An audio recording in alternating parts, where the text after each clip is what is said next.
tungkol po dun sa age of criminal na tinaas yung yung parang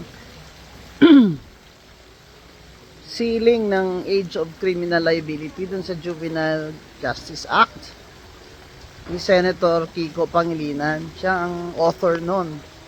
Sa ibang bansa kasi ganun. Kaya siguro yung dahil sa lobby na rin ng mga children's rights advocates, kaya nag-author ng Juvenile Justice Act si Senator Kiko Pangilinan. Dati kasi sa revised penal code natin, yung age of discernment ay below 9. Ibig sabihin, ang bata pag below 9, hindi niya alam yung ginagawa niya. Di ba ang batang 8 years old, lang yan, grade 2, di ba? Marami kasing kaso na, or hindi naman marami, may mga kaso noon na yung bata ay nabaril niya yung kamag-anak niya dahil andyan yung baril eh. Eh di akala niya siguro laruan, ganun.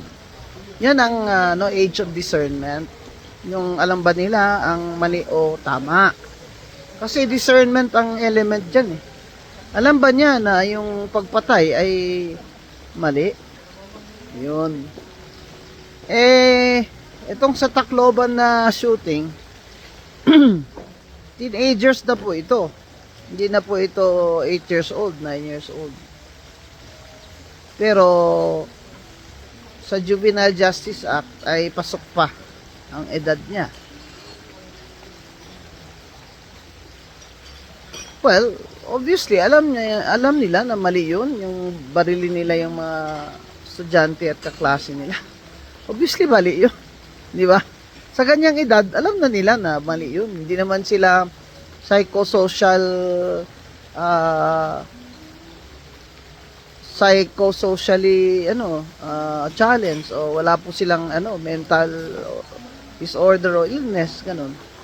So, yung evident premeditation na element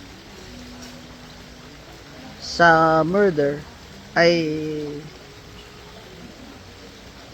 importanteng matukoy yun.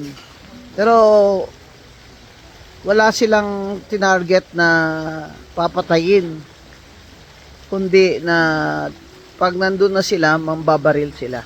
Yan po ang conflict natin ngayon sa batas na ito sa Juvenile Justice Act, dahil sakit naman ho talaga sa dibdib niya.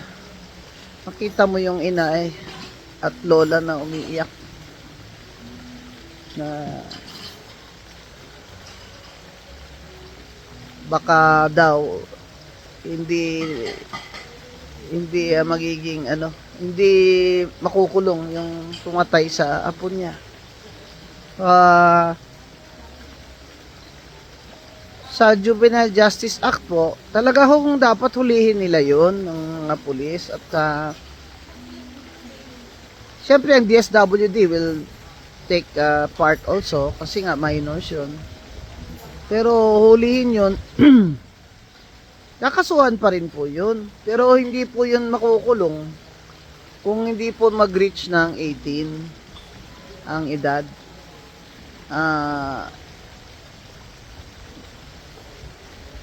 Yun ho ang conflict ng marami sa Juvenile Justice Act ni Senator Kiko Pangilinan. Siguro aralin natin muli itong batas na ito. Kasi nag-iiba na ang mga bata ngayon, nag-iiba na Ang dami na nakikitang violence sa social media, yung mga games. Kaya nakikiramay po ako sa mga namatayan sa school shooting.